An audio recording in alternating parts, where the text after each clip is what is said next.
Why, hello. You may notice a difference in my voice. You probably won't, actually.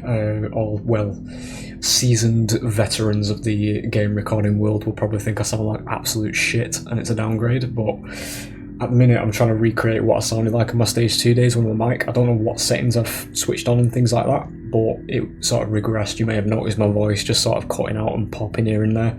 I'm just trying to get rid of that. Ironically, I've actually reverted my microphone settings to some of the so-called lower quality settings, but from what I've recorded, I have tested it and it does actually sound better than the high one, the high quality, so what do I know? But yeah, welcome to some Evolve Hunter gameplay.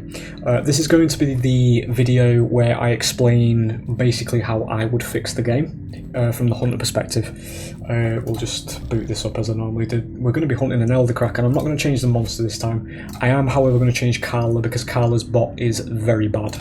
There's no other way to say that. It is very fucking bad.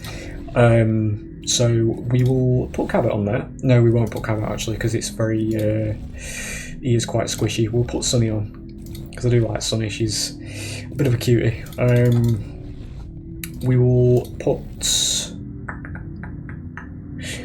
Lazarus on for this one. So we're going to get some revives, insta revives, I should say, without having to do you know, strikes and things. And we'll do Crow as well. Bit of an interesting team setup, but yeah, there it is. So this game is going to show you how I would fix it because we put the hostile wildlife mutator on. So what this does is periodically we're going to be attacked by wildlife while we're running around for the monster. This is genuinely, truly what I believe the Hunter side needed to actually fix a lot of the issues with the gameplay loop. And you'll see it as we go into the game. Here's the lore. Oh right, the Birdman. Hello, Birdman. It's one of this fucking good, this one. And what is that gruesome shambles you got on your barnet? Barnet. Your head, mate. Oh, Blitz Leopard Belt. You killed a bleeding blitzer and walk around wearing its skin. Yep. What the fuck for? Keeps my head warm. You having me on?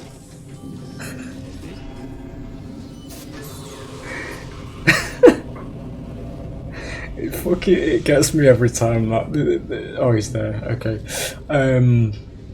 It's the genuine concern in his fucking voice. As a guy who melts people's faces like by standing next to him when he's doing it. What the fuck for? The fucking character and the voice acting and everything about... Okay, right, okay, we need to slow our roll a little bit because this man's going to be incredibly squishy. Yeah, it's just that line's amazing. What the fuck for? We're going to slow our roll again. I'm just going to go through this each video just because I want to explain it. There it is, actually. This is what I believe would have fixed the game, honestly. From the wildlife, from the Hunter perspective of things.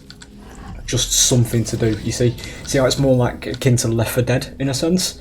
Where you'll be walking through and you will actually get attacked periodically by wildlife. You were stranded on an alien planet. I do not know why they did not fucking utilise this. That was very good use of surprise there. So yeah, Eldercracken at stage 1 is very squishy, so we are going to be exercising a little bit of restraint here, just to,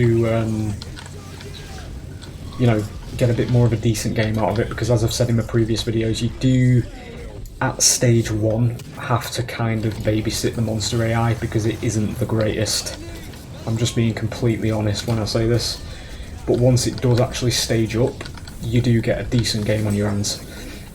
That said, it is genuinely a good idea to do some damage in the red bar department at stage 1, because it will affect the monster's health going forward.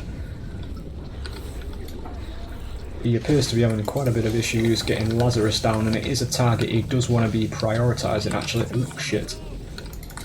Bone's about to run out as well. Fuck. There you go. I'm stuck in his spiral there, I need to get out of that. So yeah, in this particular instance he needs to be running. But yeah, here's the wildlife again. So, you know, you get into a fight with the monster, then you're out of the fight with the monster. There's wildlife to kill. it keeps the gameplay fresh and engaging, and it is genuinely something I truly believe they've slept on, and I think it was a downfall from the Hunter side of gameplay, because it falls off when you're just running around like this. I completely acknowledge that complaint. I do think it would have benefited massively if they actually implemented more types of wildlife that could actually intercept you. Here we go now, so he's got to stage 2. So these are passive, so we don't need to bother shooting them. Those, however, aren't. So we'll get rid of them, because they do damage enough to provide, you know, a consistent threat. Like, these are in the game at base, but they don't do enough, because obviously it just lives in a pond. It's just more of an environmental hazard rather than an active enemy. He was right here. Healing fields ready. Which way he went, however, is the big question.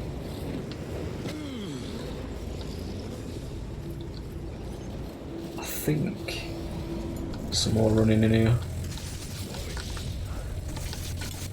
Let's get rid of that.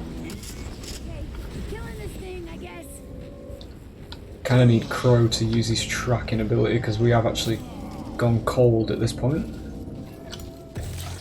Maybe this way, because these Steamodons are generating smoke, which they only do when they panic.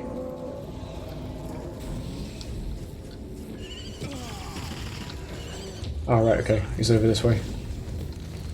Shield drone, deploy. So again, they're going to be fighting wildlife back there again, because it's still... they're going to consistently keep attacking us. He's right here. There we go.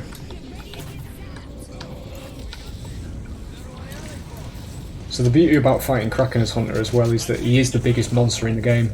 This guy at stage 3 will be fucking huge, and I will try and show that off. But we do need to do a bit of damage to him in stage 2.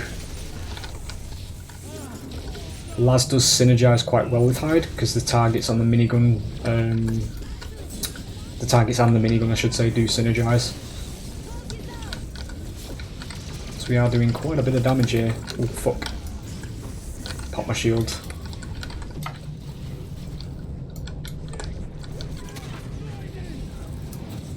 That's my fucking flamethrower, that's me being stupid.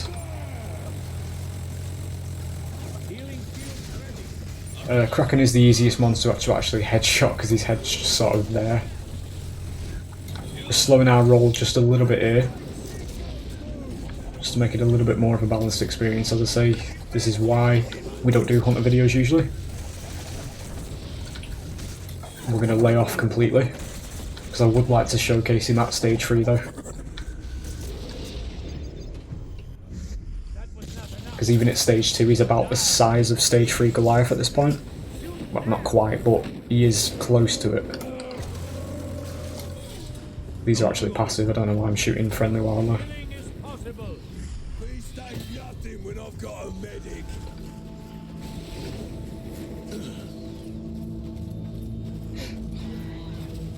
I would ideally like to show him off at stage 3, because he's a fucking unit. Kraken, and obviously Elder Kraken as well. He looks really nice.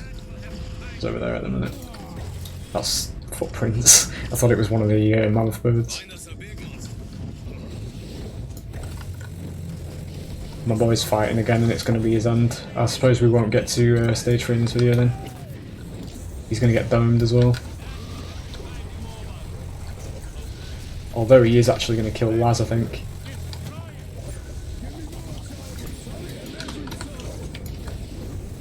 Sonny's allowing me to get out of the range of that. Yeah, this is going to end, I think. Well, we won't get a stage 3 in this video, but yeah. Anyone else hungry? Okay, this guy was so tilting to play against. He's dead aggressive when he kills him. Just goes dead, fuck you. Well, yeah, that's the beauty of Hyde. It's a 7-minute video. We'll post this one. But yeah, that's as a demonstration. As I say, we were actively shooting things throughout the entire round there, rather than there being, you know, dead periods of gameplay where, you know, not much was actually happening. I do think that if they had have just implemented more wildlife to actually intercept the hunters without it going too overboard, obviously, just with basically putting that at base, but obviously not having them be the diseased wildlife, just have it as the regular wildlife, because obviously you're aliens on this planet yourselves as humans, so it makes sense that these creatures are going to be territorial and attacking you, because you're invading their living space. It makes perfect sense, you're on an alien planet after all. So yeah, I do think that, you know, it would have benefited from hostile wildlife just being base. But yeah, there it is. I hope you've enjoyed. I hope my mic's going to hold out through this. I'm going to watch this and hopefully I will sound a little bit better. But yeah, there it is. Hope you've enjoyed, and I will hopefully see you for the next video. Bye.